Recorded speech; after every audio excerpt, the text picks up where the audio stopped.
નમસ્કાર મિત્રો, સ્વાગત છે તમારું આપ સૌની સૈયારી ચેનલ ગુજરાતી સાહિત્ય વિદ નિકુંજ યુટ્યુબ ચેનલમાં. હું આપ સૌનું તે દિલથી આજના વિડીયોમાં સ્વાગત કરું છું. મિત્રો, આજના ખાસ વિડીયોમાં આપણે એક એવા વિષય પર ચર્ચા કરવા જઈ રહ્યા છીએ જેના વિશે છેલ્લા 2-3 દિવસથી સરસ ચર્ચા ચાલી રહી છે કે પેન્શનને લઈને હાઈકોર્ટે મહત્વપૂર્ણ ચુકાદાની વાત સોશિયલ મીડિયા અને વિવિધ સમાચાર માધ્યમમાં થઈ રહી છે. તો ઘણા પેન્શન મિત્રો સતત પ્રશ્ન પૂછે છે કે શું ખરેખર હાઈકોર્ટના નિર્ણયથી તમામ પેન્શનોને તરત જ લાભ મળશે? શું અટકાયેલા પેન્શન એરિયર્સ અથવા અન્ય લાભો હવે તરત જ મળી જશે? અને સૌથી મહત્વપૂર્ણ પ્રશ્ન એ છે કે ગુજરાત પેન્શન પર તેની શું અસર થઈ શકે છે? તો મિત્રો, આ તમામ પ્રશ્નો જવાબ આપણે આજના ખૂબ જ સરળ ભાષામાં સમજવાના છીએ. આ વિડીયો કોઈ અફવા નહીં, કોઈ વધારાની વાત નહીં મિત્રો, પરંતુ ઉપલબ્ધ માહિતીના આધારે સમજવાનો પ્રયાસ કરીશું કે હાઈકોર્ટના આવા ચુકાદાનો અર્થ શું થાય છે. એથી જ વિડીયો અંત સુધી જરૂરથી જોતા રહેજો, જેથી કોઈ પણ મહત્વપૂર્ણ માહિતી તમારાથી છૂટી ન જાય. જો તમે હજુ સુધી અમારી ચેનલ એટલે ગુજરાતી સાહિત્ય વિદ નિકુંજ ચેનલને સબસ્ક્રાઈબ નથી કરી તો અત્યારે સબસ્ક્રાઈબ કરી લેજો અને બેલ આઇકન બટન પર દબાવી દેજો, જેથી પેન્શન, ડીએપી, મેડિકલ એલાઉન્સ અને સરકારી યોજનાઓ સંબંધિત દરેક મહત્વપૂર્ણ અપડેટ સૌથી પહેલાં તમને મળી રહે. તો ચાલો હવે આજના મુખ્ય વિષય તરફ આગળ વધીએ મિત્રો. તો છેલ્લા ઘણા સમયથી દેશભરના અનેક નિવૃત્તિ કર્મચારીઓ અને પેન્શનરોની પોતાની કાયદેસરના હકો માટે વિવિધ કોર્ટોમાં અરજીઓ કરી રહ્યા છે. ક્યાંક પેન્શનનો વિલંબ થયો છે, તો ક્યાંક ડીએ સંભવિત પ્રશ્નો છે, તો ક્યાંક એરિયર્સ અટકાયેલો છે, તો ક્યાંક મેડિકલ લાભોને લઈને વિવાદ ચાલી રહ્યો છે. આવી પરિસ્થિતિમાં હાઈકોર્ટ દ્વારા આપવામાં આવેલા કેટલાક નિર્ણયો ભવિષ્ય માટે મહત્વપૂર્ણ માર્ગદર્શન પૂરું પાડતા હોય છે. તો તાજેતરમાં હાઈકોર્ટે એક મહત્વપૂર્ણ કેસમાં એવો અભિપ્રાય વ્યક્ત કરવામાં આવ્યો છે કે જો કોઈ વ્યક્તિ નિયમો અનુસાર કોઈ લાભ મેળવવા માટે પાત્ર હોય તો માત્ર વહીવટી વિલંબ, કચેરીની પ્રક્રિયા અથવા ટેકનિકલ કારણોસર તેનો કાયદેસર લાભ લાંબા સમય સુધી અટકાવી શકાય નહીં. મિત્રો, આ વાત ખૂબ જ મહત્વપૂર્ણ છે કે અહીં ધ્યાન રાખવાની બાબત એ છે કે કોર્ટ મુખ્ય ભાર નિયમ અનુસાર પાત્રતા ધરાવતા વ્યક્તિના અધિકાર પર છે. એટલે કે જો કોઈ પેન્શન ખરેખર નિયમ મુજબ લાભ મેળવવા માટે હકદાર હોય તો માત્ર આ ફાઇલ આગળ ન વધવી, પ્રક્રિયા વિલંબ થવો અથવા અન્ય વહીવટી કારણો બતાવીને અનંત સમય સુધી રાહ જોડાવી યોગ્ય ગણાવી શકશે નહીં. હવે ઘણા પેન્શન મિત્રો પૂછે છે કે શું આ નિર્ણયથી અર્થ એ થાય છે કે આવતીકાલથી તમામ પેન્શન ખાતા વધારાની રકમ જમા થઈ જશે? તો મિત્રો, તેનો જવાબ સ્પષ્ટ રીતે ના છે. મિત્રો, આ કોર્ટના આવા ચુકાદાનો અર્થ એ નથી કે દેશના દરેક પેન્શન તરત જ વધારાનું પેન્શન અથવા અટકાયેલી તમામ રકમ મળી જશે. દરેક કેસની પોતાની અલગ અલગ હકીકત હોય છે. દરેક વ્યક્તિ પાત્ર અલગ હોઈ શકે છે અને દરેક વિભાગના નિયમો પણ અલગ અલગ હોઈ શકે છે.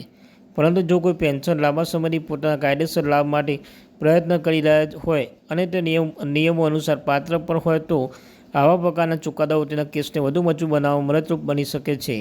એટલે કે ભવિષ્યમાં સમાન પ્રકારના કેસોમાં આવા નિર્ણયથી માર્ગદર્શન બની શકે છે.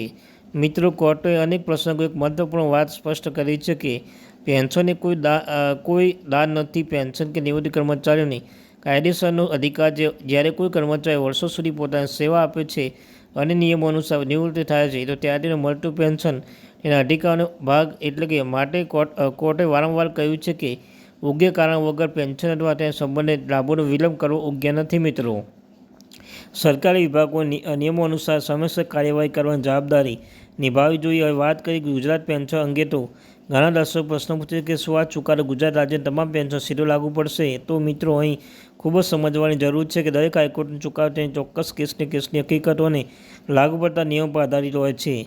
કોઈપણ ચુકાદો મળેલ તમામ લોકો પર લાગુ થઈ જાય એવું જરૂર નથી. મિત્રો, ગુજરાત રાજ્યના પેન્શન માટે પણ અંતિમ સ્થિતિ ત્યારે સ્પષ્ટ થશે જ્યારે રાજ્ય સરકાર અથવા સંબંધિત વિભાગ આ અંગે કોઈપણ પરિપત્ર, માર્ગદર્શિકા અથવા અમલ માટેની સૂચના બહાર પાડશે.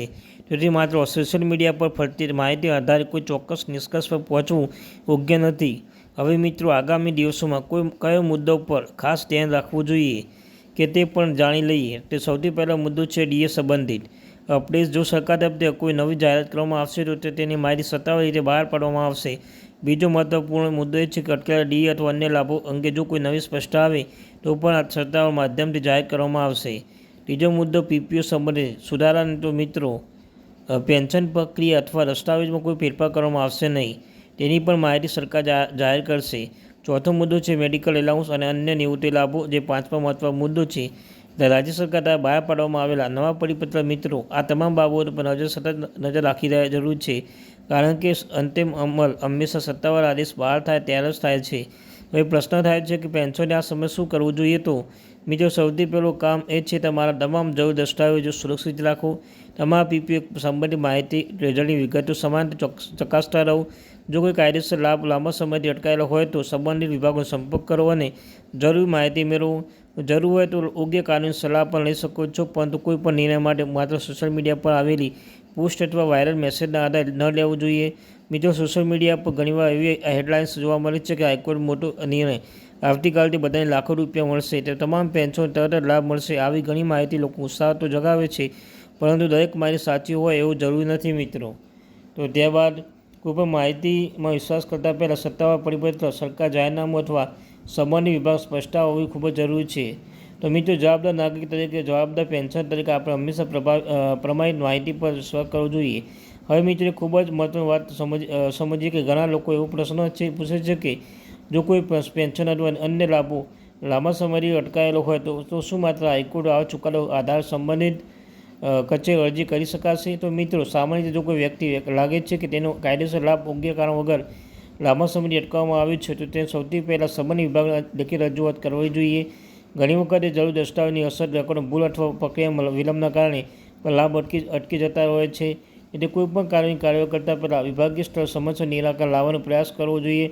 વધુ યોગ્ય માનવામાં આવી રહ્યો છે. તો જો તમે છતાં સમસ્યાનું નિરાકરણ ન આવે તો વ્યક્તિ નિયમ મુજબ પાત્ર હોય તો ત્યારબાદ કાયદાકીય સલાહ લઈને આગળ પગલાં લેવા વિચાર કરી શકાય છે. પરંતુ અહીં ફરી એક વખત સ્પષ્ટ કરી દઈએ કે દરેક કેસની પરિસ્થિતિ અલગ હોય છે, તેથી કોઈ પણ નિર્ણય વ્યક્તિના કેસમાં આધારિત લેવામાં આવશે. તો મિત્રો, ઘણીવાર એવું પણ જોવા મળે છે કે દરેક વ્યક્તિ કોઈ કેસમાં લાભ મળ્યો હોય તો લોકોને માની લે છે કે હવે તમામ લોકોને આ લાભ મળશે, પરંતુ દરેક ચુકાદો પાસે ચોક્કસ હકીકત, નિયમો અને પુરાવા હોય છે.